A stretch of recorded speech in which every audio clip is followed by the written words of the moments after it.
প্রবাসী ভাইদের সাথে সপরিবারের সদস্যরা বেঈমানি করে, এই জন্য কিছু নসিহত করুন। আহারে ভাইরে, আমি 10 বছর প্রবাসে ছিলাম, আমি বুঝি প্রবাসীদের এই কষ্ট, এই কষ্টের কোনো শেষ নাই। সারা জীবন উপার্জন করে কাউকে খুশি করতে পারেন, এত দেওয়া দেওয়ার পরেও মানুষ কি হয় না, খুশি হয় না। এত নাশকর, এত অকৃতজ্ঞ আমরা, এত নিমক হারাম আমরা, যে যা দিছে আলহামদুলিল্লাহ, বাপ মা পর্যন্ত খুশি হয় না, স্ত্রী পর্যন্ত খুশি হয় না, অন্য মানুষ তো পরের কথা, শুধু চাই চাই চাই। প্রবাসীদেরকে আমি বলি সব সময়, কিছুদিন আগে সাউথ কোরিয়াতে গেছিলাম প্রবাসীদের একটা বড় প্রোগ্রামে, আমি বলেছিলাম যে আমাদের প্রবাসী ভাইদের অবস্থা হলো, এই বেচারাদের কোনো দেশ নাই, প্রবাসীদের কোনো কি নাই, দেশ নাই। কিভাবে দেশ নাই?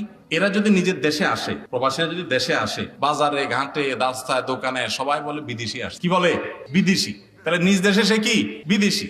আর সে যেই দেশে থাকে ওটা যদি মিডিল ইস্ট হয় তো বলে আজনবী। আজনবী আজনবী মানে বুঝেন? আজনবী মানে অচেনা, অজানা, অপরিচিত, মানে এর চিনি না, মানে এটা আমাদের দেশের না, মানে বিদেশি, সোজা কথা। তো বেচারা প্রবাসী যে দেশে থাকে ওরাও ও দেশের লোক হিসেবে স্বীকার করে না, আর নিজের দেশে আসলেও সবাই বলে কি আসছে?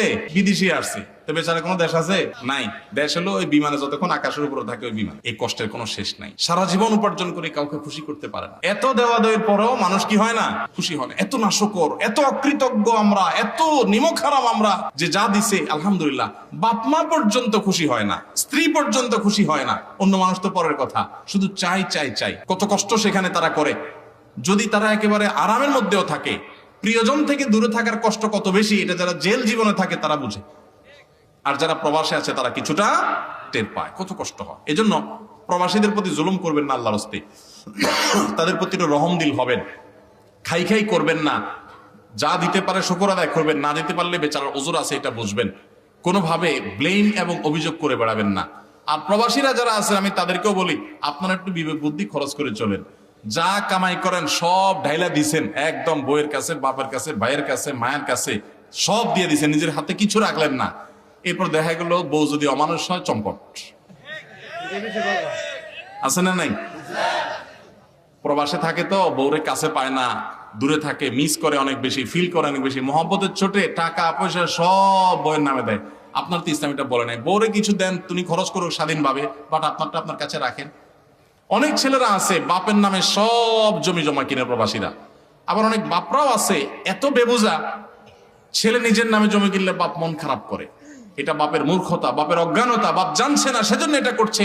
তার সম্পদ তার নামে থাকবে, এটাই সঠিক। আপনার নামে থাকতে পারে, আপনার সে যে জমি বিক্রি করে গেছে সেই জমিটা আপনার আবার কিনে দিল, বা ওই পরিমাণ জমি কিনে দিল, টাকা দিল, বা আরো এক্সট্রা কিছু আপনাকে দিল গিফট হিসাবে। ঠিক আছে, বাবা অনেক কষ্ট করছে, এক সময় আমার বিদেশ পাঠাইছে, ঠিক আছে আমি বাবারে 2-4-5 বিঘা জমি কিনে দিলাম বা ওইটা করে দিলাম, এটা করুক সে, এটা অনুদান, এটা ক্লিয়ার, তাকে হাদিয়া। আর নিজেরটা নিজের কাছে থাকবে।